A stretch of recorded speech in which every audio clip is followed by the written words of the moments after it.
এই রমজান উপলক্ষে হারাম খাওয়া ছেড়ে দেন, হারাম খাওয়া ছেড়ে দেন প্রিয় ভাই। কার জন্য হারাম খান?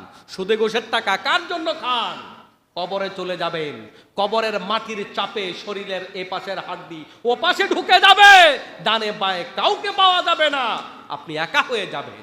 কোনো বালিশ আপনার সাথে যাবে না, কোনো বিছনা আপনার সাথে যাবে না, অন্ধকার, কোনো আলোর ব্যবস্থাপনা থাকবে না, পড়ে থাকবেন, বলতে পারবেন না, চাইতে পারবেন না, কিছু করতে পারবেন না, সম্পদের দলিল দিতে পারবেন না, সব কিছু থেকে আপনি অকার্যকর হয়ে যাবেন, আপনি সমাজের কাছে গৌণ হয়ে যাবেন, সমাজের কাছে অপ্রয়োজনীয় হয়ে যাবেন, সমাজের কাছে গন্ধ হয়ে যাবেন, সমাজের কাছে আপনি দামহীন হয়ে যাবেন, সমাজের কাছে আপনি একটা বোঝা হয়ে যাবেন।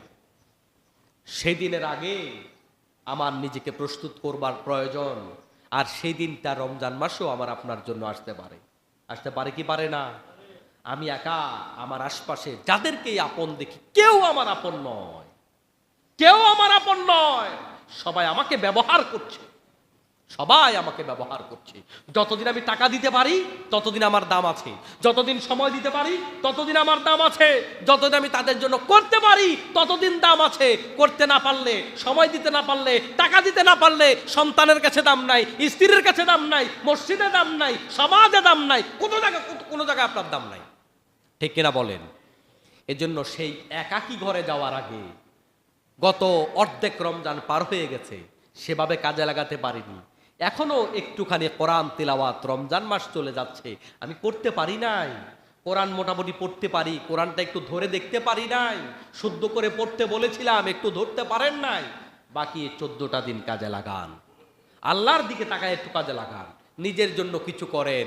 যা করতেছেন এ পর্যন্ত সব পরের জন্য করতেছেন। যত জায়গা কিনলাম এগুলা নিয়ে যেতে পারবো? যত টাকা ব্যাংকে আছে খেয়ে যেতে পারবো? যত জামা আমার আলমারিতে আছে পরে যেতে পারবো? কিছুই না। আমি নিজে যা ভোগ করব, টোটাল গোটা জীবনের কামাই শিখিয়ে আনাও নিজের জন্য না, বাকি সব মানুষের জন্য।